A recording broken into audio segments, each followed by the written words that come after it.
Hey, welcome to the 500th episode of Just Shoot It, a podcast about filmmaking, screenwriting, and directing. This episode is brought to you by all of our patrons. Thank you. I'm Matt and Oren. And I'm Oren Kaplan, and I am much more excited for our 500th episode than Matt. I got a little emotional. Was that emotion? Yeah. Sorry, I wasn't paying attention. I was like, I just heard your voice. I didn't see it coming at all, but yeah, I got like a little choked up. 500 is a lot. That's crazy. No, it is. The reason I wasn't looking at your face is because I just got a message on Instagram from Brian Gregoire, Brian G. And I think it's in response to you posting the 500th episode thing. And he wrote, one of your episodes many years back, you gave an unpaid endorsement about the way you prepare your coffee. You said if you pour the cream and sugar in first, you don't need to stir it at all. I heard that, tried it, and it changed the way I prep my coffee, and I never stirred again. Just wanted to share that, and thank you. That must be to you because I don't drink with. I also don't drink cream with sugar, but I do drink with cream, and I do that, and I'm glad if it's embarrassing. If at the very least, after 500 episodes, we made a difference in one person's life. We know somebody walked away with their lives improved. Well, thanks, Brian. Well, yeah. So this episode, we wanted to talk a little bit about the journey we've been on, reviewing all our episodes. I realized that every 100 episodes we do this, so I don't know that it's super special, but I do think it is special because 500 episodes. It's like almost about 50 episodes a year. It's like 10 years, you know? Yeah, it's basically our 10-year anniversary. But I think there's plenty to talk about, and I think you kind of unpack a lot of history in the last 10 years.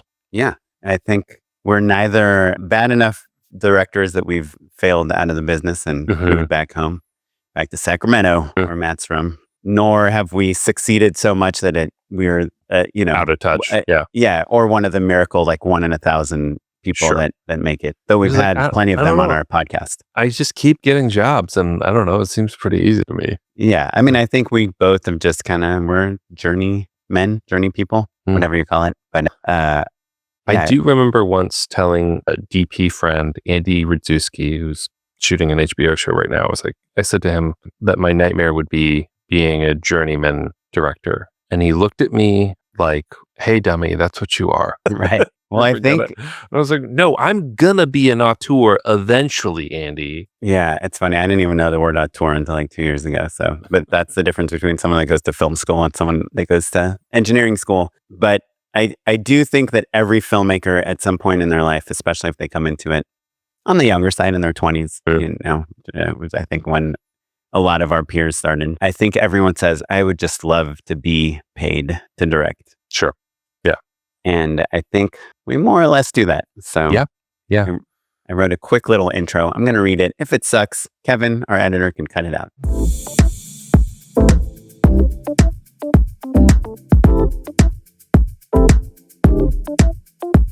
We recorded the first episode of Just Shoot It on May 5th, 2015. Over the last 10 years, a lot's changed in the industry. Most people now get their content over the internet. Videos are, I think, mostly delivered like on mobile devices. Most of the business runs remotely over Zoom, which is antithetical to our first episode of the podcast about having to move to LA. There's way more diversity in front and behind the camera, and it kind of changed the way we think about making shows and pitching shows. And it's kind of had its ups and downs as well.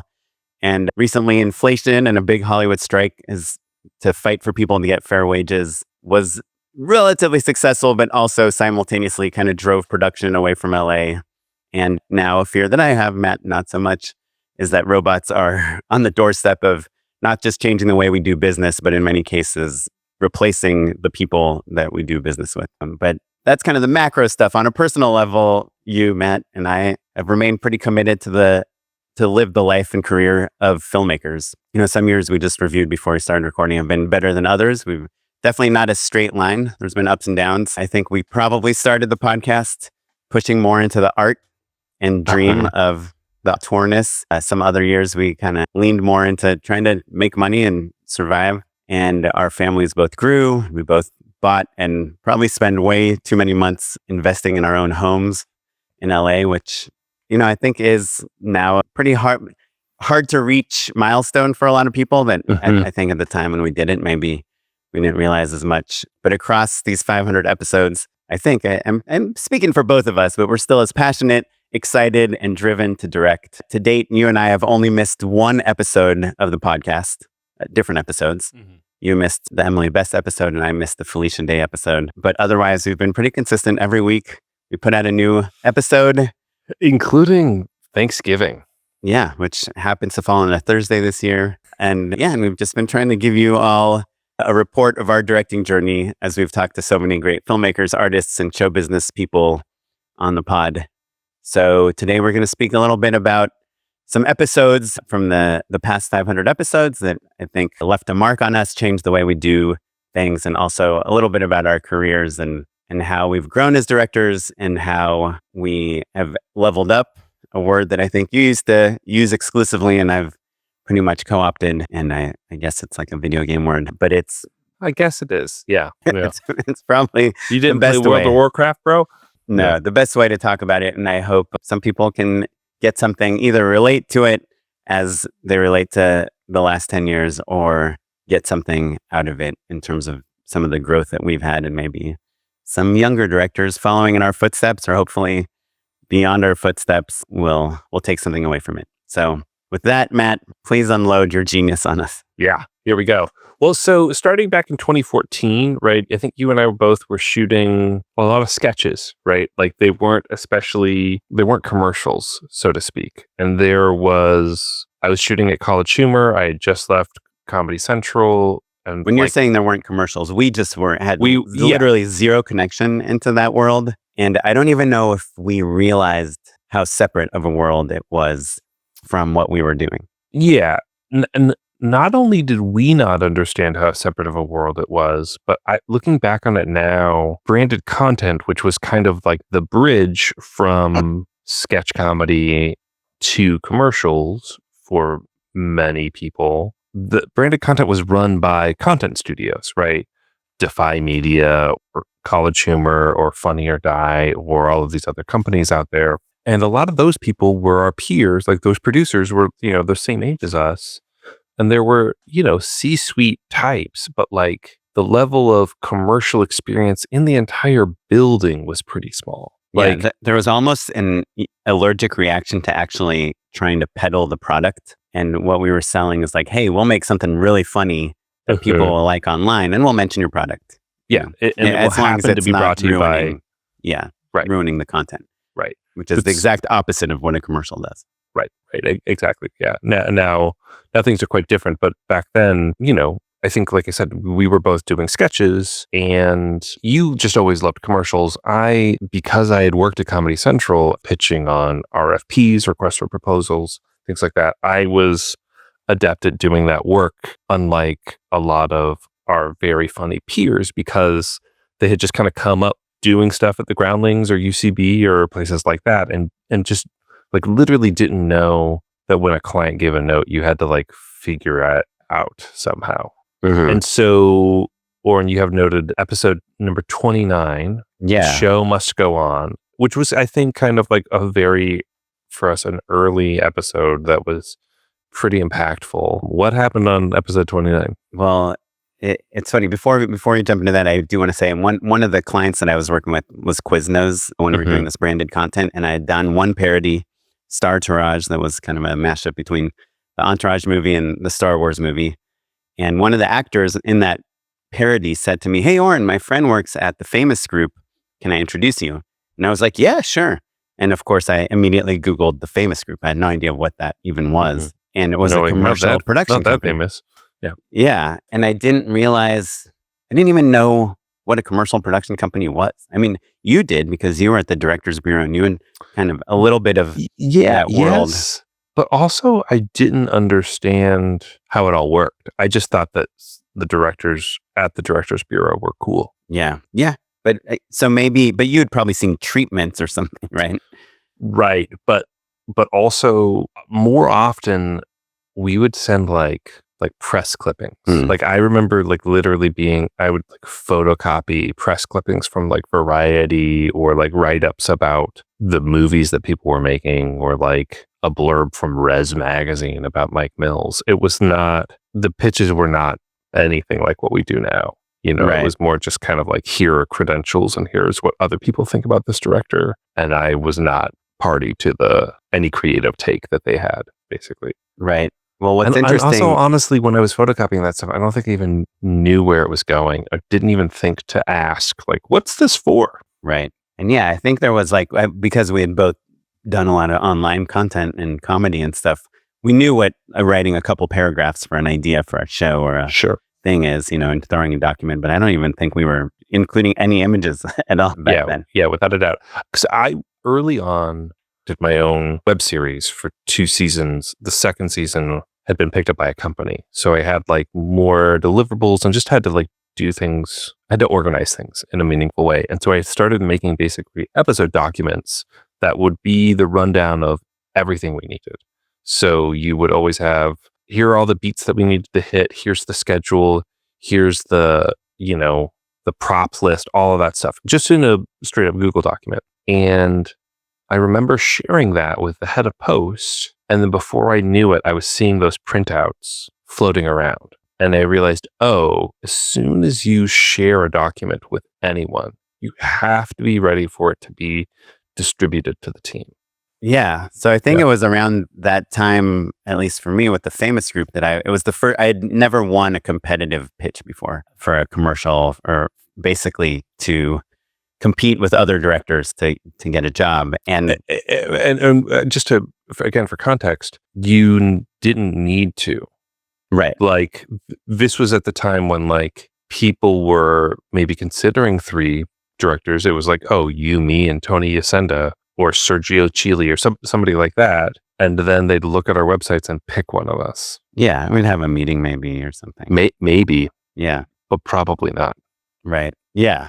And so that's why that is where and when I learned to pitch. And the reason it's relevant to episode 29, The Show Must Go On, is because that is the episode that I unexpectedly had a baby. My wife had the baby. But I was on day 6 of an 18-day shoot, and my wife had a baby a month earlier than she was supposed to.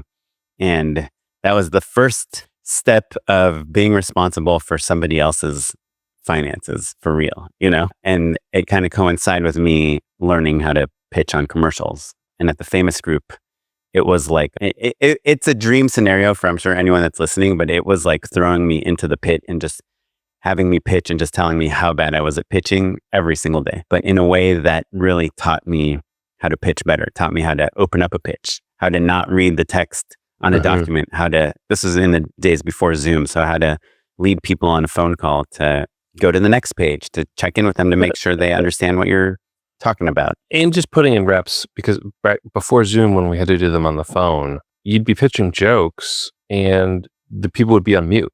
Like it was polite to be muted unless you had something to say, because you didn't want background noise to pick up or whatever, even though they were likely in a conference room. And look, you had been on calls before, right? Like you were at Disney before that, and you're kind of in the room observing people talking to one another and addressing them in professional ways, but not in a structured pitch sort of environment at that point. I mean, you and I had both pitched a ton, especially when you were at Comedy Central. You were on both sides of the pitching. So we knew what it was to try to convince someone to hire you to make something for them. But I just don't think we were, even the budgets, I think at Adam Film, we would get like $10,000 an episode. Not for us, for the entire budget of the episode, including us, for 3 episodes. So it's like, $30,000. Now let's see if we can spend 28 of it and keep 2, but you're going to the world of commercials, and all of a sudden it's like, I have $100,000 for this commercial. It's like, holy cow, for how many days of shooting? 1 day, 2 days? It was like, even though it was disconnected from Hollywood, it was a whole new era for me of realizing that there are these jobs within reach, within my reach, that if I could convince people to hire me, then it could be pretty cool. We can get the Steadicam, we could do a real casting. I don't have to bring all the props in my own car. And so that was then. And that was kind of like, what kind of car did you drive back then? I think I probably had a Nissan Pathfinder. It was big enough to fit my C-stands, my Kino flows. That's what I was asking. I drove a Toyota Tacoma flatbed, and I could Tetris 1-ton grip package into it perfectly. Yeah, I could fit in floppies, but only diagonally, so it would cut my space in half. Yeah. Which is pretty funny. But yeah, I think after that, we had, I mean, our first year, we had so many College Humor people on. I see you have Paul Briganti, Melissa Hunter, Tim Wilkheim listed there. But we also had Spencer Griffin, which was, to me, another, he just said one thing and it kind of changed, again, my whole attitude on how to convince people to pay you to make something. Do you remember what that was? Pitch the pitch. I don't remember it having as big an impact on you because I think you were very familiar with that phrase before Spencer came on. Explain what it is, and then I'll tell you why I knew it to be true at that point, but maybe why it was more resonant for you. So what does pitch the pitch mean? So Spencer was a development exec, right? We worked with him at New Form, right? Is that where he? No, he was at College Humor. Well, he did some longer form, and then he went to Stupid Buddy. Now he's over at Just for Laughs. Oh, okay. But he was basically taking pitches and getting things greenlit. This was around the time of like Adam Ruins Everything, middle of the night show. College Humor was really making a play to like make television shows. Oh, right. And he was a big part of that. Yeah.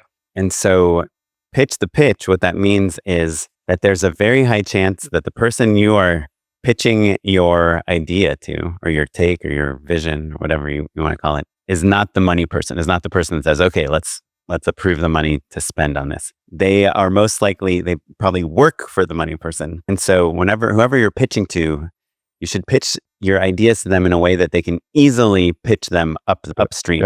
Yeah. So they can tell their boss, oh, Matt just came in and he had this great idea. It's about this girl, that's whatever, fell into a pool. She said, oh, shoot, I'm wet. And then it's like every episode, it's like, how does she get out of the pool and dry off? Yeah, no. So the reason why I knew that advice was really strong is because one of the things that I was frankly frustrated by when I was in development was that I would see well-meaning and smart executives just kind of like misinterpret or mangle, and at least in my view, the pitch upon relay, right? So I was low. And so I was often seeing pitches from people who probably weren't going to get a show, right? Like I remember like being in the lobby and being like, oh, that's Chris Rock.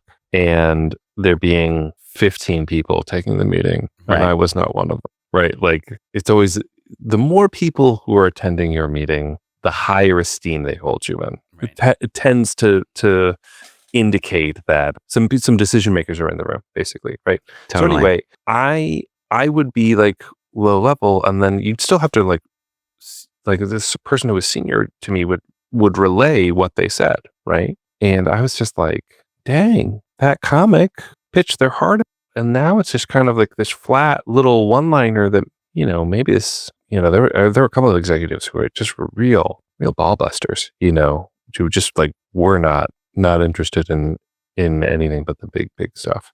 And so that's when I first became obsessed with what we used to call a leave behind or a one sheet, which, looking back on it, kind of becomes a version of a treatment now, right? But a leave behind basically was like a single page that like conveyed everything that you needed to know about your idea for your series or your concept or whatever it may be in a really tight, economical format. It had to be entertaining. It had to be fun. And essentially, I knew that if I did a great pitch and a great one sheet, they're going to forward that document along. And that can do some of the talking for me. Yeah. Right. And also would be the refresher, right, for the person who sort of checked out or whatever, or just like heard 3 pitches that day. Like, oh, what was Oren saying? Okay, right. It's about this girl. She lives in Orange County. She falls into a pool. Right. Got it. Just like it's a cheat sheet for them as much as it is for anyone else. Right. Yeah. And I think I didn't put it in these words back then, but I think when Spencer was on the show, it was like step 1 to realizing this whole career is a sales job. And also the importance of being able to tell your idea in 1 to 2 sentences. And if you can't, then it's not that it's a bad idea. It's that it's really hard to sell, not just to the boss to greenlight it, but also to an audience to watch it. And so that's why an idea that has like a really strong, simple core, and it could be the core is like, well, it's about Johnny Cash and people love Johnny Cash. It doesn't even matter what happens, It's about Steve Jobs. We're going to focus just on the day that he releases the iPhone and the day he releases the iMac. That's the movie, Like being able to say it in a way that somebody else can say it to someone else, and instantly you're like, ooh, I would watch that. There's implicit drama, stakes, and engine to it. Yeah, I think back in the day they used to call it high concept, and I think that there aren't that many low concept movies getting made anymore. And predating all of this, the web series that I did, Squaresville, which was like a slice of like life, kind of coming of age comedy, I knew was low concept. Like pitching Squaresville, it's like about two like snarky, funny nerds in the suburb. Every episode had a very clear arc and pitch to it, but like the voice of the show was what was special. And that's why I knew I had to shoot it. Right. And that was all, I think, informed by those early lessons. And the final thing, Oren, about your point about salesmanship, and this is probably one of the easiest ways to explain our dynamic and our similarities and differences, is that I 100% agree it is salesmanship, and it is also storytelling at the same time, right? I was obsessed with the flow of that document the same way you're obsessed with the flow of a treatment, right? What's important? How do you dole out that information? How do you hook people? How do you get them to understand the stakes and give them only the information that's the most important and most pertinent to the story that you're trying to tell? And that is salesmanship, and that's also storytelling at the same time. We're just kind of calling them different things. Well, I think you also had Kate Grady's episode number 69, which she was one of the execs at Newform. I put that episode down less because specifically I learned something from Kate, and more as a way of illustrating. She was a person that I'd met at one company and then moved on to another company, and I met some people there and then moved on to another company. And just like the way that one's network grows by like loyalty and like taking care of people. Do you know what I mean? And so we're freelance, we're mercenaries. We get to kind of jump between all of those different parties and grow with them. Yeah. I do recall her telling us about some pitches that were really effective. What made them effective was that they were really personal, that people this was kind of way before, Black Lives Matter and Me Too, but it was a time where the digital space was where you were seeing real, interesting, diverse viewpoints coming in. And it's like, hey, we're going to do this show that you've seen on NBC, but it's going to be from this totally different point of view that you haven't seen before. I think, there was like a lot of other kind of main, like it was around the time when I think like Get Out and like kind of Creed and these other mainstream movies that were kind of coming from a different perspective that like kind of mainstream Hollywood hadn't really shown that much. And I kind of remember Kate telling us about like, oh, if you have a unique way into something, that's great. Like stop just trying to copy the big things in a small way. Sure. Yeah. Start coming in personal. And I think I'm going to jump ahead in time a little bit to episode 298, but that was when I had done this job for Pepsi. It's still at Pepsi, I got it the old school style. My friends at Sawhorse just said, oh, we should have Oren direct this thing. And they're like, okay. And it ended up being a pretty massive project. It was during COVID, and it was a bunch of NFL football players that we were filming on green screen and shrinking them. The whole concept is that they're jumping out of a smartphone onto a counter. And the spots are still pretty good. Yeah. Do you still use them, do you think? They're not like on my website, but I actually just had the creative director from those spots email me a couple of days ago and say, hey, can I have a copy of those? I kind of quit advertising, but now I'm back in the business and I'd love to work with you again. So I was like, of course, anything you want, here you go. Which goes to what you were just saying about, it's the old adage in Hollywood is just be nice to all the assistants because hopefully they'll hire you in the future. I mean, obviously you should just be nice in general, but the relationships here are really like what time gives you, right? We've been here for a long time, 20 years. And the relationships are the value that our careers have, more than anything else. But what Alex told us on that call, so Alex was the agency producer. So that means she was part of the team that decided to agree to hire me, which I know is counter to what I just said. Alex she was also on a Mountain Dew job that I did. Oh yeah. Yes, we both knew her. We both knew her at that and point. She was also in her own right. Yeah. And the documentarian. Yeah. But I remember that treatment. So I feel like I got the job pretty easily, but they still wanted a treatment. I didn't realize how competitive it was, I think, until we had Alex on the podcast, which was way later. But I asked her on the podcast, like, hey, why did you choose me? Why were you guys cool with me doing the job? And she said, oh, well, in your presentation to us, you filmed yourself on a green screen and you put yourself on the counter and you did these little tests. And we thought, oh, if he does this much just for a pitch, he'll probably do an amazing job. He'll probably do even more for the actual job. This is coming back to me now. I remember thinking it was a little sweaty, a little. Did I show it to you before I did the job? Yeah. I mean, we were obviously doing the podcast back then. But, ever since then, I'd say 70 to 80% of my pitches, I put videos in there. And it, like piggybacking off of the episode with Kate Grady and making pitches personal, that's like my whole move now is like, hey, if you hire me, I'm not saying I'm the best person, but I'm going to bring a lot of my own personality into this. And to show you my personality, here's me and my kid. Here's making my son float for a pitch about people that are floating around an office. And it kind of made me realize that stuff is valuable. And even if it's like lo-fi and let's talk about that a little bit. Because I was teasing when I said that I thought it was sweaty, and now definitely think that it's a great move. But there's a couple things that are happening there, right? Yeah. And by the way, it does not at all guarantee you'll get the job. But yeah, it's a differentiator. You're averaging bad, right? But so you said that they were lo-fi. They are lo-fi, but in so much as you shot them on your Canon 5D relatively or whatever, 5D or your iPhone, right? But your VFX skills are quite strong. I think that the alchemy is in combining test footage, like, hey, here's how I would do this literally, and I'm going to show you, right? Which I think there were probably some people who would do that, who are, when they're especially technically savvy, and that's what you need, right? People, or maybe they pull up examples from old projects of like, oh, this is how we resize people, this is the transition, whatever. Right. Or they would go, I talked to Michael Ryan Fagan about this, who we had pitched against each other for this PayPal job. And it was these people frozen in time. And he had done like 5 pages on how we're going to do the freezing effect. We're going to do this. We're going to shoot slow motion. We're going to do that. Here's a VFX. And I was just like, yeah, we'll do the frozen effect. Everybody knows. And I had a bunch of images of examples of it throughout the treatment.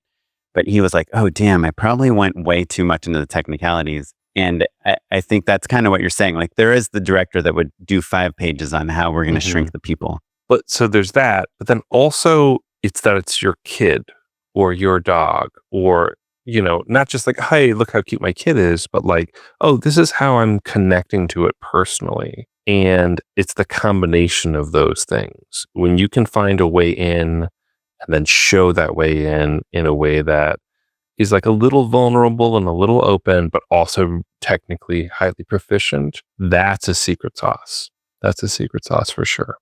Yeah, I also think, and not to sound overly manipulative or anything, but I do think people like men, like dads who hang out with their kids, like as odd as that sounds. Sure. And so I think when they see that all my tests are shot with my kids or my wife or my dog, like, I think it puts a good taste in your mouth, maybe a little bit. Yeah, I on a human level. I like that you think that, and I think that we know a lot of people who would agree, but I don't think that's a unanimous take.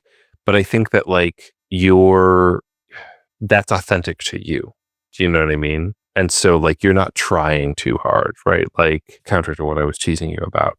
And I think that that's really the root of it. Do you know what I mean? Like, sure, do people like it when families like each other? Yeah, sure. Yes, definitely. But they also like it when, people are really stylish, or they like it when people are really aspirational and really cool or really attractive or whatever. Like everybody's got their own way in. I remember when I lost the job to this director, Nem Perez, for Disney World. But Yuki was the DP on it. So he gave me the inside scoop, and he's like, oh, Nem knows everything about Disney World inside and out. He's like a Disney expert. He loves Disney World. He would do the job for free. Yeah. And I was like, oh yeah, that's hard to compete with. Right. Right. Exactly. Well, so at this same time that I was learning how to put myself into pitches, I was working at Ellen. Which Ellen is interesting because it was like both so cool. I think both of us dreamed. I mean, I did at least. I mean, I know you always just wanted to have a movie in the movie theater that everybody loved and said was genius. But to me, like any amount of touching like broadcast television was I was on the lot. exciting. I was at Warner Brothers. Your stuff was on TV. I was on TV. It was on YouTube. It was like the face of Ellen. You were working with like her kind of sidekick person flying around the country filming things. Yeah. And they were segments on the show. Yeah. And working on the lot. I mean, it's like, I'm sure. Like I saw Christopher Nolan one time. Right. I would see like friends like nervous on their way to go pitch something, But you would go through security and they wouldn't stop you. And then you would see golf carts and then you'd see the set of I would ride Gilmore Girls. And sometimes drive golf carts. Yeah. And you didn't even golf. And you'd eat at the commissary. I did. And all the things. You'd be right by the True Blood set or whatever. Yeah. Probably not the same era, but whatever they were shooting. The Mindy Kaling project, I think, was next to you. Not exactly, but that's okay. Okay. Yeah. Yeah. You were on TV. I was on TV. And then also that same year, I was showrunning a Facebook Watch show. And this was the first time that the title was showrunner. We called the job showrunning. Yeah. Yeah, for sure. And like we had a writer's room, we had a post department, we had a design department. And it was great. And it was also, that was like, in both instances, they were references from old friends from other companies that I'd worked at. And like with Alan, it was like my name was on 2 or 3 people's lists. And so it was a quick interview and then we were off to the races, similarly with Attention. And so it was a really fun time, right? Like I said, 2018. So like all of the stuff that we're anxious about now, it's barely on the horizon, right? And I think plenty of people would counter and say, well, no, it was bubbling under the surface and you're just privileged and didn't, weren't aware of it. And that's true. But so I think it kind of, it represents a slight departure for you and I in terms of the way that we were making our living and the way that we were focusing our attention. Yeah, I was still freelance. You had a job that you had to go to Monday through Friday and you had weekends off sometimes. Yeah. You always, yes, Attention was fully a job. Ellen, I was freelance. I just would go every day because I wanted to be around when the next series popped up, right? To the point where we talk about being in the building, and like I meant that literally because I wanted to be the easy choice. Right. I wanted them to be like, literally producers would be like, okay, we just got this new Cheerios wants a new show. Who should we have make it? And the choice was between me and one other director, but who was their longtime and favorite beloved director, right? I knew I was the incumbent. And most of the time it would just boil, was that other person shooting something else or not, right? No, you weren't the incumbent. They were the incumbent. No, I was the incumbent, right? The incumbent is the challenger, right? No, the incumbent is the current. Do I know what an incumbent? You're right. I don't know what an incumbent is. Yeah, no, I was the challenger. I was trying to the currently holding the office. I was not holding office, and so.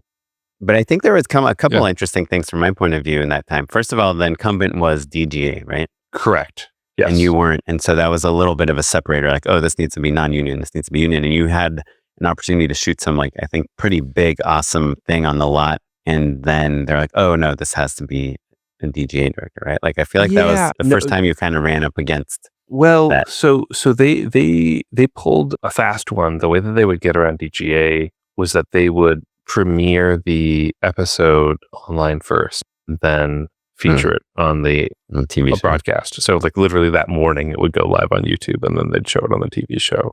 So yeah, the union stuff I think actually wasn't super complicated actually. The way that it worked was like the show was so big that there were certain parts that were technically a certain stage, and those were union shops, and like literally you could walk through some doors and you would be on a different sound stage, and that was not union necessarily. And so there were instances like if there was something where it was literally I needed a piece from the show that had to be done by a union director for sure. Yeah. Right. Yeah. I thought that was kind of interesting. You also got me a job on the show, which I like very, very, very much appreciated. But ultimately, if I look back at my portfolio of jobs, was like not the greatest experience. Obviously not because of you or anything, but because of the way the producers work there and who I was allowed to and not allowed to talk to. And I felt like I wasn't really allowed to talk to the actors The main actor being Neil Patrick Harris, and the other actors being real children. Why was I unavailable? Do you remember? No, I mean, in hindsight, I think you had another job. I mean, could have been a PPS job. Was that the right time? It could be. Because you were doing PPS stuff before COVID, and the PPS story I still think is like the most ridiculous thing, or the funniest thing, which is you got this amazing job. Multiple jobs. Yeah. I think they were paying like $10,000 a day for directors. Yeah. They were flying you first class. They were letting you bring your cinematographer out there. And I was just like, wait, what? So you just made $20,000. You flew first class. You brought like your good buddy / DP. I didn't have to pitch on it. Yeah. You didn't have to pitch on it. And I was like, and then the kicker was that they found you through the podcast. And I was just like, what on earth is going on? How could I have such horrible luck? Because it seemed like not just like the money and the kind of prestige of flying in this LA director, but also it was an opportunity to do like a real TV commercial. Sure. Yeah. And like it was the first campaign did very well. And they brought me back a year later with the same cast and crew to do more. And I was not focusing on commercials at the time, and you very clearly were, right? This is post baby, post all of that stuff. So you're just like, commercials are my way of life. And you were seething, and you buried the punchline. Yes. That the reason I was not at all asked to pitch on anything was because I actually had been asked, but my email address on my website was going to some black hole somewhere. Like orendirects@hotmail.com or something. Yeah. Some inactive email address. And when I ended up finding that email address, it turns out that I had missed out on many opportunities that year that people had emailed me. So my urging to everyone listening is go to your website, make sure that your contact info works because it's such a bummer. But I think you might have been doing a job, and I think those jobs were bigger and paid more than Ellen. And at that point, you had so much Ellen work on your reel anyway. I think it wasn't. It would have been nice if you had 15 or 14. Yeah. But so I think that was fun. It was interesting because you were working on this broadcast show, but it seemed like it wasn't like exactly the stuff that it wasn't kind of the scripted comedy that you loved. That's kind of like your bread and butter. And also tonally, there were kind of two camps at the show at the time. And it was like, either you were like, hey, I think that like I'm a professional do-gooder, and like the show is really like changing lives and moving hearts and is really valuable. And I believed that to a certain extent, but also was just like, guys, we could just go do social work if that's what you want to do. And I think you should. We're selling Cheerios. So there was in that space, I felt cynical compared to a lot of my coworkers, and that was complicated. And then, also Ellen herself, I think the tone of the show had evolved into something that like wasn't necessarily purely her comedic voice. Like as a bona fide stand-up, the show had evolved into like, stuff where she was having a good time, I think, but like the jokes weren't quite so hard anymore. Yeah, it was all about real people and real stories. Yeah, human interest stories, and that was fun and cool, but like I did not have hard jokes. Right. In any of the stuff I was doing. Yeah. So that was Ellen. That was fun. What the other thing I remember about Ellen is that while the show was on, you were really reticent to speak about it on the podcast. You think I might have been scared, Oren? Well, yes, you're very scared to talk about it on the podcast. Now it's funny. I don't think you should be scared. I should be like, obviously we could look back and acknowledge that like it was a problematic place to work. They liked things run in a certain way, and they did not appreciate dissent. Yeah. Well, my next kind of big episode and kind of thing that for me, I feel like leveled up my career is it was COVID, things were weird, and I just kind of stopped getting work with the Famous Group. They got a reputation for a certain type of work. And we actually had a lot of the other directors, Pete Chapman and Justin Polk, Kassam Basir on the podcast. They were making cool stuff, but just no one was going to them for the type of work that I made. And so I jumped ship because I had been talking to another EP, Oliver, who had been running Tool, which was a company I'd actually heard of. It was where Paul Briganti was. It was like a famous... And Tool was famous for a long time. Tool was a really cool shop. Yeah. So I was like, oh, this guy knows everyone and he's interested in me. And he started getting me opportunities. One of my first pitches was against Joseph Kahn, who was recently on the podcast. The only set I've ever been fired from was his set. And JJ Adler, who's like this megastar director. We should get JJ on the show. I don't know why. Absolutely. Yeah. So I was like, wow, this guy is really putting me in a whole new level of directors. His notes about my treatments were like, there's too many close-up shots here. Or your treatment's all medium shots. Like, we need some wide shots. You got to show scope. Like, it's a type of note I'd never gotten before, you know? And I'd be like, okay, I want this AD. He's like, okay, give me a list of companies he's worked with. I'm like, well, here's some. It's like, well, why don't I see MJC or Smuggler or Directors Bureau on here? Like, he was like, you're a new director. You need to surround yourself with really experienced people. He had all these kind of philosophies on how to make good work. And one of the things at his company, Great Guns, was there was another director, Cassie Brooksbank, who had reached out to me when I joined the roster and said, hey, let's grab lunch. And so we went to the Soho House, which I was like, this person is a member at the Soho House. I don't know if you remember, but I do. And for listeners who haven't been, is the Soho House still even a thing that people care about?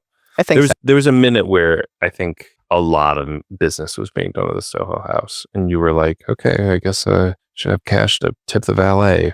Yeah, it's an exclusive Hollywood club where you literally are not allowed to take photos while you're in there because... And it's like the roof of a high-rise on Sunset Boulevard, and it's members only, so you have to either be a member yourself or know someone, and it's specifically for artists, right? So it's, the Soho House has a lot of agents and producers and... entertainment people, I guess I should say. And also, I don't know if you know this, if you're under a certain age, like I want to say 29 or something like that, they drastically cut the rates. So you can get your initiation fees and buy in for like a few $100s a year. And then once you're a little older, all of a sudden it's like thousands of exorbitant. Yeah. But anyhow, I met her and she had told me about a Pepsi job she did, completely unrelated to mine. But it was with Messi. And I remember her describing the spot to me. She's like, and then there's this girl. She's trying to get Lionel Messi, like a good view of Lionel Messi. And she is about to wave to him. And then some people hold up a banner in front of her. And then she runs underneath this guy. And this, like the way she described it, I was like, wow, the way you just told me what your commercials like really, really, really makes me want to see the commercial and is exciting. And she's like, yeah, how do you pitch stuff? And I was like, well, I don't know. I'm like, okay, let's talk casting. I just go page by page and I just talk about like, let's talk cameras, let's talk lighting, let's talk look. And I was like, but the way you just told the story is so much more compelling. And it changed the entire way that I pitch. Cassie has a look. Cassie, I don't think I've literally ever seen her wear a color that's not black, white, or red. And I doubt I ever will. On her website, she's like sitting on a red Corvette or something with blood all over her face. Yeah, there's like a real like Sunset Strip sort of energy to her and her brand, but that's not you, right? It's not, well, but it could be. I remember hearing one other story now that we're talking about this. You've got a little lipstick on your teeth, by the way. This is episode 343, by the way. I remember now another story. My friend Corey Knopf, who produced at Paramount, they were doing a commercial for a lawnmower, like, a riding lawnmower, like some expensive lawnmower thing. And he was trying to get me in on it, to pitch on it. And he said, hey, Oren, I'm so sorry, but they just went with this other director. And I was like, what? How? I didn't even have a call with them. And he's like, yeah, they just got on the call. And immediately in the beginning, everyone was chatting. And he was this German guy that had shot some BMW commercials and things. And while everyone was chatting, he said, excuse me, can you please be quiet? I want to say something. And everyone's like, okay, weirdo. And then he just did that thing. Like, picture this. A drop of water in macro photography on the edge of a blade of grass. It slowly drips down. And then out of nowhere, the blade disconnects the water. And he said, Corey was like, by the end of the call, everyone was just like jaws on the floor, like orchestral music playing in their minds. And he's like, and they were like, yeah, this is the guy. This is it. Yeah. And so, yeah, maybe I'm not exactly like that, but you and I both have the capability to tell someone an interesting story, Absolutely. And it has a beginning and a middle and an end and a catch and escalations and twists and turns. And that's what I learned, is that from her is don't give me this Excel spreadsheet of what you're going to do. Give me the storytelling version of what you're going to do. I do theater for sure. When it comes to the scripts, I do sell the jokes. I do little witty asides, there's banter to it. And I guess that's my version of it, right? So like not everyone is, who else can be Kaz Banks, right? But I think the real takeaway, and this is over the course of the entire show, is like helping. The more you see how others do it, the more you can say, hey, this is the thing I want to cherry pick from that. I should incorporate that in. Or what do I feel resistance against? And therefore refine what is true to me in contrast to that other person, right? Yeah. I'm going to bleach my hair though. I think that would be cool. Yeah. I just think passion is infectious, but there's lots of flavors of passion is what I'm trying to say. Yeah. But the other thing about that whole time was that it was when I joined Great Guns. And for people listening to this podcast for many years, they know we set goals at the end of every year. And one of my goals, I think for the last like 2 or 3 years, had been to join the DGA, not because, I wanted the health insurance, of course, but really I just felt like it was some sort of validation in the same way maybe that you were talking about the showrunner title, like doing the showrunning job for a long time before getting that title. Like to me, I felt like it would be cool to be a member of the DGA. And even though everyone's like, oh, don't join, it'll be hard to get jobs or whatever. But I'd called them like multiple times. I'm like, hey, I've worked for every studio. I've worked on everything. I've made 2 movies that I get royal residuals from you guys. Like, can I please join? And they would always just say the same thing, which is no. And then I just happened to do my first job with Great Guns, a commercial for ServPro. And they're like, okay, it's a DGA job. Now I have to join. And that was, for me, it's still, I've only been a member now, I think for like 3 years, but it was, I don't know, it was a big deal because it was like, I felt like I had so many other goals: make a proof of concept, sell a show, do this, make a movie, get into a mentorship program, all that stuff. And the only thing I actually accomplished was that getting into the DGA, and that happened at the same time. The insurance is nice too, actually. The insurance is amazing. The fact that they have to fly you basically like business class everywhere is pretty nice. Cool. And the screenings are insane. Like every week, we're in award season right now. It's like, hey, do you want to watch Guillermo del Toro's Frankenstein moderated by Ivan Reitman, Jason Reitman, and it's just like nonstop. Like Spielberg and Nolan are going to be talking to the Daniels. Come by. Yeah. You're like, okay, yeah, I'd love to. Yeah. Yeah. The other just real quick one I want to mention is 354 Louisa Vick. She's an agent at WPA, and she represents Matthew Lloyd, who has also been on the podcast, who shot like Spider-Man and Selma and all sorts of great things. But not Selma. What was Ava DuVernay's last film? Look it up real quick. Origin. Yeah. Shot Origin. But there was this time I talked about it on the podcast, I'd talked to some director about which DP he used for some spot that was like amazing. He's like, oh, I used this guy named Rob Witt. And I was like, oh, cool. Do you love working with him? And he's like, I've only worked with him once. I work with different DPs, in every job. And then it kind of made me realize that I could just like, based on the job, look for a DP that I think would be perfect for that one. So that was one part of unlocking this kind of interesting phase. But the other part was Louisa Vick, who told us like, you can basically get any DP for, on the high end, like $5,000 a day, low end. There is no low end, $1,000 a day, who knows? But, if you're talking to an agency and they're like referencing Wes Anderson nonstop, there's nothing. Bob Yeoman. Yeah, there's nothing that's stopping you from calling Bob Yeoman, Wes Anderson's DP, and saying like, hey, will you come shoot a 1-day thing? We got $5,000 for prep and $5,000 for the shoot. And you can go to the pitch and say, hey, you should hire me. I've got Bob Yeoman on hold for this. And I think also you can use that, as part of the pitch. Like say like, hey, I've lined this up. And it kind of creates a domino effect where you say, oh, well, if I can get Bob Yeoman, I can get Hoyte van Hoyte, I can get whoever. Get the production designer from Hacks. All of a sudden, you're thinking, okay, well, like, and I am, I think, entering a new phase as well on that regard. And we've talked about it on the show a lot. You and I kind of differ on this. I like a shorthand. I like loyalty. I like paying people back. Not to say that you're disloyal, but like I had a lot of favors over the years, and I still feel obligated to like pay people back for those favors. You know what I mean? And whether it's like, oh, it's a low budget job that I really want to look good because I think the creative is good. Can I call in a big gun to do something if they're free? I don't know. It's just guilt. But I'm trying to figure out how to make it 50-50. Yeah. I mean, I think that's kind of where I'm ending up, where it's like half the jobs are DPs I worked with before and half are not. Even though actually I think this year might be like mostly repeats. The other hard thing is like we can't travel DPs in the way we used to. And we're not shooting in LA as much. So it's hard. Like, yeah, we're working with a lot of local people in other markets and stuff too. Yeah. So if you've got 3 LA DPs, one of them is getting left out for months. You know what I mean? Yeah, totally. Yeah. Well, yeah. So I guess while I was kind of, figuring out this, I guess it's worth mentioning that I only shot 2 things at Great Guns the entire time I was there. I was there for a little over a year. And the second thing I shot was this Rebel Wilson PSA, which I just won. So I think there were other much more famous and established directors that pitched on it. And I think everyone wanted them, including Rebel Wilson, anyone but me.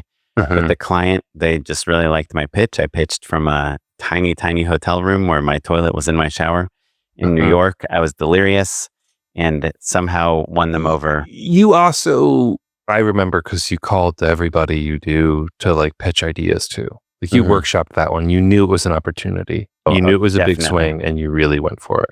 Yeah. Yeah. It was actually the only job I got while I was at Great Guns, because the first job I did with them was what led me to signing with them. But that spot definitely 1,000,000%. I mean, it's still at the top of my website, and it's the one that I think made people look at me. It made me feel comfortable asking Kramer Morgenthau to shoot it, who shot, Game of Thrones and Captain America. And it put me at, even though the budget was by far from one of the biggest budgets I worked with, there was, between the creative, the agency, the production company, the Rebels, and the cinematographer and the production designer and the location, Universal Studios, it just put me in a different place that was like, oh, this is like a Hollywood production, Yeah. I think that we all have a few jobs where the stars align.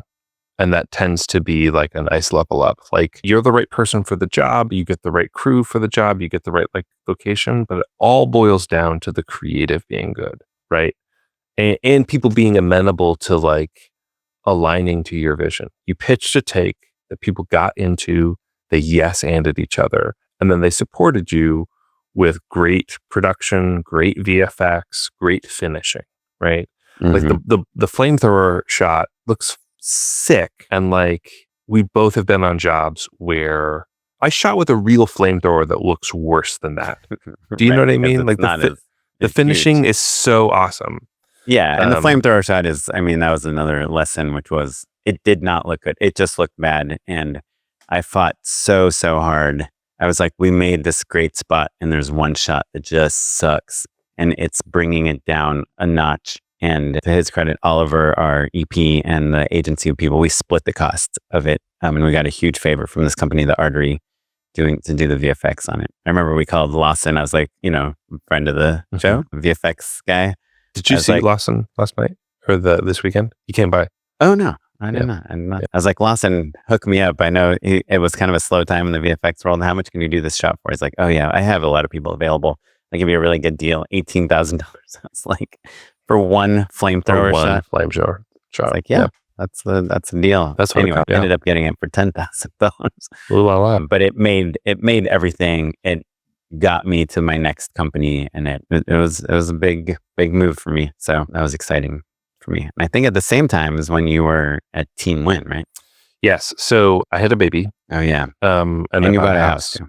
Yeah. I bought a house. And so coming out of the pandemic and feeling this pressure, I went agency side. There was this company, Team Win Studios. They do a lot of great work. If you don't pay to skip your ads on Hulu, you've seen their stuff. Drive Time still going. Safe Flight still going. A lot of campaigns that I've worked on. And they had a unique build where they would have their creative directors also direct the spots. And it was myself, founder, were doing the lion's share of the directing. And it was great because I could hop onto a Zoom and be in a writer's room, pitch ideas. It was a small team. It was a tight team. I learned a lot about marketing and advertising, and I could also go change a diaper. And also I don't think that anyone would balk at me saying that that entire team was workaholics. They loved to work, and I love to work, but I would work at 3 a.m. We'd wake up, go feed the baby, and I'd hammer out some RTBs on a brief, and then we'd go back to bed, and there was no one blinked an eye at me writing a script at 3 a.m. and then 6 a.m. and then 10 a.m. It was flexible in that way. And I think really reshaped my understanding of advertising as a vocation. Yeah. No, I think I kind of like that time in your life because I felt like you always knew about, how the business worked, but I feel like you were really deep in it, with the analytics and the marketing and the demos and seeing commercials that actually work to make money for the clients and stuff. So while I was at Team Win, you had moved over to art class. Yeah. So that was another huge learning lesson. So Rebecca Niles, she was on episode 388. She was the managing director at art class, and she basically poached me from Great Guns. I mean, I learned so many amazing things from her. We're still friends. She's at Radical Media now, but if you listen to that episode, I think it's a good one. But one of the things she told me, because it was really slow, the industry was slow. And when I would call my people at Great Guns, I'd say, hey, why am I not getting any jobs? Why am I not pitching on anything? What's the point? And they weren't really happy with me pitching with anyone else. So I felt, we went over our income every year since we started the podcast. And that was one of my lower years. And it was because I just wasn't working that much. And when I met Rebecca, she's like, how much are you working? I was like, would you like to be working more? I was like, of course, everyone would love to be working more. And I said, but it's really slow right now. Everyone knows it. These great directors aren't getting any jobs. How would I get a job? And she was like, first of all, don't talk like that. You can get jobs. I can easily sell you. Second of all, you want to be with a company that can get you work when it's slow. When it's not slow, everyone can get work. You can get your own work. It doesn't matter. But you need someone. And she was my first true champion. Rebecca was like, dude, I can sell you. We can get you work. And I was like, yeah, right. How much have you guys worked in the last week? And she pulled up a list. She's like, we've done about $1 million in business this last week. I was like, no, you haven't. She's like, yeah, doing $100,000 post project. We just won shoot for 350. We're finishing out. We got get paid. I was like, she just opened up her accounting books and just showed me everything. I was like, holy crap, they are working, And by coincidence, the company is owned by a friend of ours, Vince Pion, who had been on the podcast before. And she's like, listen, I'm going to put you up for this job. It's from BarkBox. It's this dog company. She's like, do you have dogs? I was like, yeah, I have dogs. She's like, great. They'll love you. I'm like, everyone has dogs. That is not going to get me the job. And I remember at the very first call I did with them, I put 2 portraits. My wife painted a portrait of each one of our dogs, not for this, but before. And I put them in my background. And Rebecca was like, whoa, I cannot believe you did that. And it was a quadruple bid, actually. I was up against 3 other directors. And I was like, Rebecca, they're never going to go for me. And she's like, no, it's you're good with dynamic cameras. They want that. They want comedy. They want montage. They want color, all this stuff. And she showed me the reel that she put together for me. And the very first part of my reel was a still image. There was a picture of Pete Davidson and all these other kind of images from my work in the past, Angela Kinsey and things, and just my bio that she had written about how I love telling stories with the camera and stuff. And I was like, damn, I would never have hired myself. But now that I see it, yeah, how you're pitching me, I would hire me. Yeah, I could get this job. And then you did. And I got that job and I signed with art class, and she kind of taught me that there's a way to pitch anyone, Of course it helps if you have a good portfolio, but if you even have a hint of a good portfolio, it feels like you have arrived in terms of being a competitive commercial director in the space. Yeah. And 2 other things that art class offered me that I never had before was they had on-staff treatment designers that were really good. So it took the pressure off of hey, we hired this person for 1 day to do your whole treatment. They're on staff, so I can. Let's back that out a little bit though, because I think that do you remember the first time you hired a designer to work on a treatment? I think for Great Guns, I had one on. Yeah. Neither one of the pitches that I won, but they brought one on for a couple of my pitches. Yeah, because I think that I remember it's introduced me to my favorite designer, Add a Little What Up. And it was relatively new that PPS was even offering that up. And I think working with a designer indicates that we're in a different arena, right? But then also that when companies that previously didn't offer those resources are now offering them to you, I think that also indicates that the expectations have changed. Right. They're willing to Right. invest $2,000 into you pitching on a job. But also they're coming to realize that, oh, the standard now is that we're going to invest $2,000 to $5,000 in trying to win the job in the first place. Do you know what I mean? Like, that's the thing people are complaining about a lot now. It's like, oh man, can cost a company between a bidding producer and, layout and writing. It could cost a company $10,000 on a job they don't even book. Right. And so just to externalize it, like, that's part of how the industry is changing. It used to be that only the biggest companies were doing, and now, mid-tier companies are doing it as well. Yeah. And I think with Canva and different pieces of software, people and Midjourney and all that stuff, people are leveling up their own. Even when people make their own statements, they're probably at a different level than they were 5 years ago. Yeah. But the other thing that I learned from art class was they were like, hey, why don't you add a page with like some DPs you're considering? I'd never done that before. Never even remotely occurred to me. I did it in a feature film business proposition. Here's the team. It's like a Kickstarter page. We're going to use this DP and this producer, and here are their credits. But they were like, yeah, in a commercial, show 4 DPs, show 4 production designers, show 4 stylists, whatever is important. And I was like, oh wow, that is. First of all, it's really easy from a director's point of view to make that page, right? And it's kind of fun. And yeah, you have some objectivity to it too. Yeah. You're showing them, it's not just your reel now that you're selling yourself with. You're selling yourself with these other people's reels, and usually their reels are better than yours because you're trying to hire up. You're like, oh, maybe I don't have as much food as I like, so I'll get like a person who does incredible food shots as well. Right. So on BarkBox, the dog job I got that I'd never done any dogs for, we brought on Patrick Jones, who had just shot a spot where it's raining cats and dogs, with a ton of cats and dogs. And so the crazy thing is, since then, I've just become like the dog guy at art class. I do all the let the dogs out. It was you. Yes. The same time, you went to showrun a podcast. So the strikes were coming, and I knew it. Right. The room, like, for people outside of Hollywood, people were talking about it. We knew it was coming. The last writer's strike, everyone I knew was unemployed. And I was like, well, now I've got bills to pay. I'm going to go get a job. And got a job with a company called Maiden Network, where I was showrunning for a creator named Bailey Sarian, who had, in the pandemic, exploded and signed this big podcasting deal. And it was tough. I think I was sacrificing a lot creatively.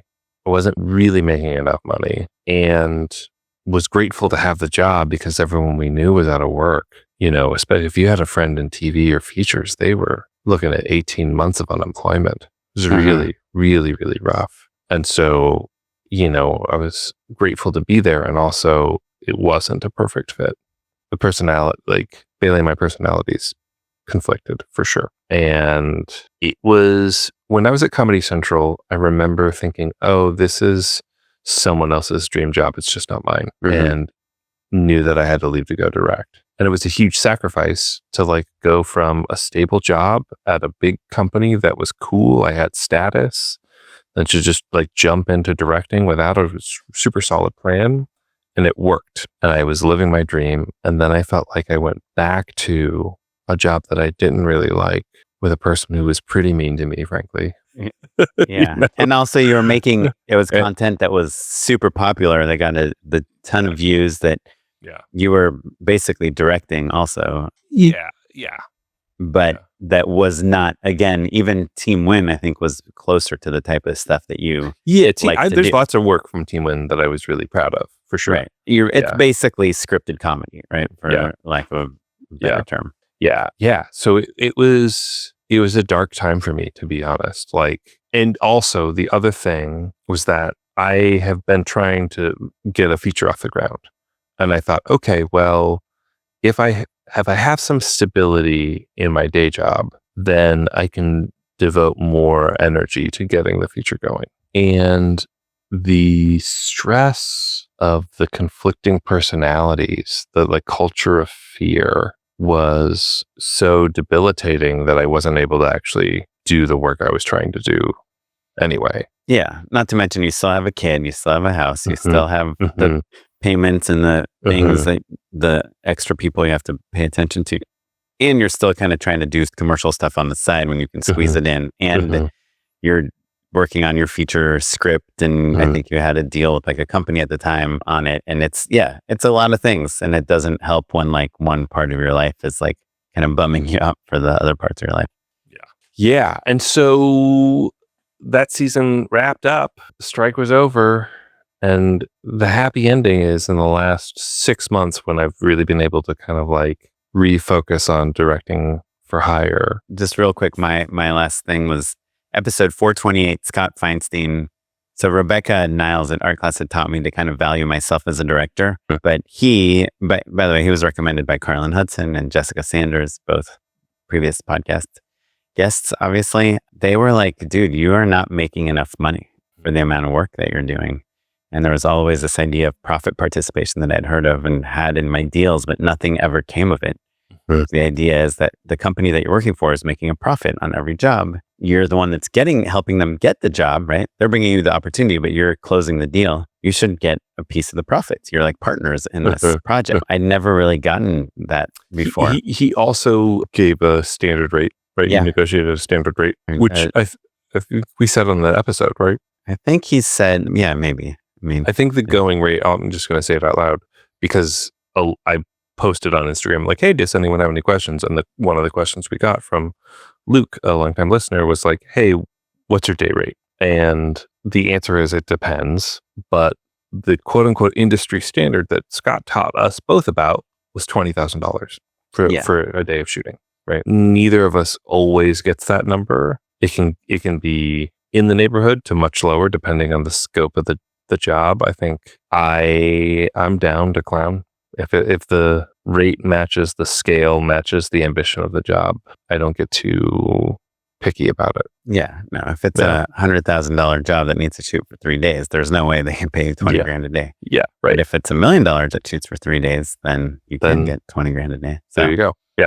Yeah, just kind of all goes back to that. But so that was one thing, and I actually at the time thought that was the most important thing. But the profit participation has bared out to be quite valuable. Because that $1 million job now, if the company is making $200,000 on it, they might cut you a check for 25, 30 grand, like an extra on top of your rate. You're directing. Yeah. Yeah. It depends, if you go over budget. There's many reasons why you might not ever see that profit. But if you are a responsible director that doesn't blow budgets out of the water, then you can. And he just kind of taught me my value. He was also like, do you want me? I'll set you up with 1 million meetings if you want. Like I can, it's like if you're doing the amount of work that you're telling me you're working, I can probably get you repped at like multiple companies would be interested. So that was huge in terms of just like you said, kind of level setting where a person is at their career. And one of them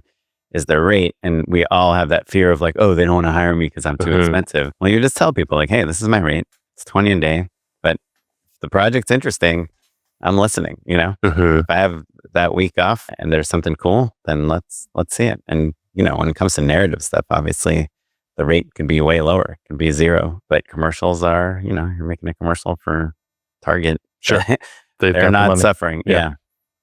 So I guess speaking of commercials, you are now kind of, it's funny, you didn't mention the Tony Franklin episodes here. And, I should have. And I don't know that it's necessarily the Tony Franklin episodes, but Tony Franklin is the one that really told us that LinkedIn is his like kind of secret place to meet influential people. I have yet to really lean into it, but you did an amazing job of saying like, hey, I've already built this network of people. I've learned how to market. I've learned how to talk to people. I've learned how to present myself through all these various jobs, from Ellen to Bailey to Team Win to your own, to Comedy Central and everything. Like, why don't I give it a go and just try to reach out to some people and say, hey, I'm available to direct. And I was like, okay, good luck. And somehow it has been incredibly effective. Yeah. I remember 2 months ago, you were like, I was submitted for like 20 things. And the next month I was submitted for like 40 things. Like, yeah, the numbers aren't that good, but they're meaningful. It's a different conversation. But it's 100% related to you not waiting around. 100%. I realized, okay, if I book, say 1 in 10, 1 in 20, whatever the number is, and I'm only up for 10 jobs a year or 20 jobs a year, that means I'm only booking one thing or two things. So how do I increase that? How do I fix that? And if you get over being embarrassed to reach out to people, and I had to, then you can really change those numbers in your favor, right? Because the truth is like, if you email a bunch of people, most of the time, the worst thing they're going to do is just not write back. And so between reestablishing my network, reaching back out to people and growing it, honestly, because people left during the pandemic, like a lot of Kate Grady's an easy example. She's not in town anymore. Right. And like realizing like, oh, it's incumbent on us to continue to build out a network of people that you like working with and you like giving them opportunities and vice versa. And I think that also a lot of that, bringing it back to the bigger picture, and Tony Franklin as an example, Tony's throwing a mixer now, at mess hall once a month. That's stuff that used to happen all the time and kind of stopped happening after the pandemic and the strike. Just vibes were bad. And now it feels like people are out and about connecting with each other again. And so it feels like the opportunity is there once more. Yeah. Yeah. And it's, what do they say about something meeting opportunity? Luck is opportunity meeting the prepared, something like that. Yeah. Because I think that's the other thing that I feel like you, at least from my point of view, have been like Trojan, that like you pitched really hard on. I pitched really hard. Yeah. It wasn't an afterthought to like all the other stuff you have going on, and I think people notice that and it's effective. And from what I've seen so far, you've been pretty good at like, no matter the budget, the size, anything, you're trying to make each piece you direct be something that you can put in your portfolio to lead to the next. Do you feel like you're doing a lot of portfolio work right now? Or is it, No, I mean, I just shot this thing that kind of like social, vertical, improvised. And I was like, it's hard to imagine that this goes on the website. But then just out of the blue, I just get people saying like, hey, Oren, do you have any social stuff, vertical stuff? And I'm like, well, yeah, I happen to. And it's, shot by our friend Gwiz. Looks pretty good. I think that stuff is going to be increasingly valuable for us. Yeah. So, but also I just finished this, pretty big budget for me, dog food. It's, the first spot came out and the second spot we're coloring tomorrow. And I'm like, do I put it on my website? I already have 3 dog things on my website, and I don't want to be only dogs. So of course it's in my dog reel instantly. Anyone must love dogs. Yeah. Anyone that is looking for a dog director, of course I'll show them that spot, but as like the representation of who I am. What you do. Yeah. Yeah. I don't know. But then I've also, I don't know. It's so weird. I did a spot with our buddies at Sours like not too long ago. And I was like, it was so rushed. I was like, that's fine. Whatever. It doesn't look like the way I wanted it to look and everything. And then just randomly someone like Matt Pollock's like, oh, I love the look of this spot, And so it's just so hard to judge your own stuff, Yeah. Same thing. I did this spot for Yahoo, the Halloween thing that I knew I really liked it because it's like this weird sort of horror parody. And I always loved doing that stuff, but didn't think that it was going to be helpful in the portfolio of your other work. Yeah. I was like, advertisers don't necessarily love it follows the way I do. Cool. Well, almost 2 hours. You think we'll do another 500? That's a big question. Another 500. Do we do this podcast for 20 years is what you're saying? I think podcasts are like one of the most AI approved things right now because literally no one is tuning in for the production value. Everyone is tuning in for the humanity. Yeah. I think that's true. Look, I think we've definitely got another 100 in us, right? It's fun. The privilege of getting to talk to another director, even if it's you, Oren, but like getting to talk to people once a week is great. You know what I mean? It's special. And the community that we've found through the show is not something to take for granted, So we're going to do more live events. We're going to do more panels. Or I think, the show is an excuse to experiment in new things I want to try, whether that's e-commerce, whether that's events, whether that's different marketing, it's just like a little petri dish for all of the different things skills that we're trying to hone. So yeah, I think at least another 100, and I hope people are along for the ride. Yeah. Do you have a second to endorse something with me? I do. Unpaid endorsements. Years ago, Allison Akel recommended TikTok to us. I think she did like the same week I was talking to Sam Reich about TikTok. And he was like, I figured it out. And also I'm going to launch a streaming service. And one of the first things that I fell in love with on TikTok was this phenomenon, this woman they called Mole Girl. And are you familiar with Mole Girl? Wait, does she live underground or something? No, she has is a a lot of woman moles? who is digging giant cavern under her home, Yeah. like an industrial grade mining operation that she is doing herself. And it went relatively viral. She's like jackhammering, she's harvesting literal tons of rock to build a castle. She's got like a mine cart. She's laying concrete to reinforce the tunnel. She went viral. And then her neighbors were like, you can't have an illegal quarry under your house. And the government was like, no, this is not up to code. You're getting shut down. Well, about, I'm going to say 6 months ago, 7. Mole Girl is I looked back. it up. Yeah. And it just reminded me why I fell in love with TikTok in the first place. She's in on the joke. She knows it's a little weird. She's like dressed impeccably, like in this kind of like blazer. She'll wear a blazer, or a short coat. She'll wear pearls. She has like finished manicure all the time. She like kind of dresses like a ad executive from the 60s. Do you know what I mean? Like she'll wear pumps sometimes, but also sometimes she'll be like, no, I'm wearing my work boots because I'm splitting a boulder. Let me show you how to do it. Where is she hoping to get to? She's going to build a castle. Underground? No, outside, but she's harvesting all the rock, but also she's got to be some sort of like engineer, maybe a structural engineer. I don't think she's a structural engineer just because she seems to be learning along the way, but she certainly has technical prowess and understanding beyond a regular person, but then is self-teaching in addition. Anyway, Mole Girl's back, everyone. You probably already know, but just re-embracing the weirdness of TikTok. This is nice. So cool. Well, on the topic of embracing weirdness and things we hate, have you checked out any of Adobe's like new AI updates? I have not. No.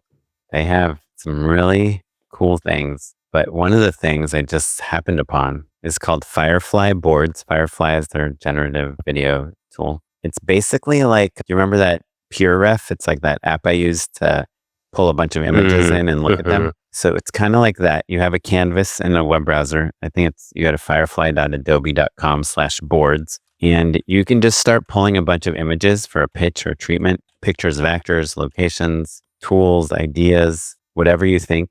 And then you can just like start mixing them. Like take this color and make a cool battle uniform for this actress. And it'll just start using AI. It's like generative AI, but it is combining all of the references you're giving it. A little nano banana, a little whatever, but it lets you organize everything. So you can be like, hey, take this image and give me 10 new versions of this image, Cool. Well, unfortunately, we made Kevin edit 2 hours of footage. There are people who think that Disney adults are weird. Oh, yeah, they are weird. Right. Well, I wouldn't go so far as to say that, Oren.